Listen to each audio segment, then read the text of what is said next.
Hello everyone, আজকে যেহেতু কলেজটা ছুটি মানে আমি যাইনি, তার জন্য আজকে পুরো রান্নার দায়িত্বটাই আমি নিয়ে নিয়েছি, যেহেতু মায়ের শরীরটা একটু খারাপ। আজকে আমি রান্না করছি, এদিকে চিকেন করব আর এদিকে করব লাউ শাকের ঝোল। দেখো চিকেনটাকে ভালো করে ধুয়ে রেখে দিয়েছি। এই যে লাউ শাকের আলু কেটে, এটা চিকেনের আলু কেটে রেখেছি। এই যে লাউ শাকটা দেখতেই পারছো, আর এই ছোলাটাও চিকেন ওই লাউ শাকের মধ্যেই যাবে। ওদিকে পেঁয়াজ কেটে মশলা করে সব রেডি, দেন চিকেনটা ম্যারিনেট করা স্টার্ট করে দিলাম।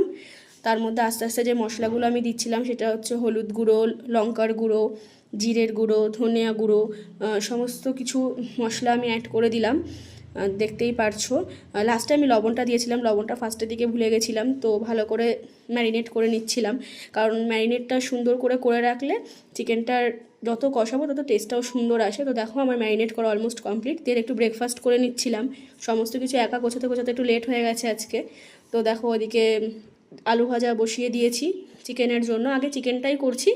দেখো আমার চিকেনটার ফাইনাল লুক, প্রায় অলমোস্ট আমার চিকেনটা কমপ্লিট। যেহেতু একা করছিলাম সব ক্লিপস নিতে পারিনি, তোমরা অবশ্যই কমেন্ট করে জানিও কেমন হয়েছে। ওকে, নেক্সট ভিডিওতে দেখা হবে, টাটা।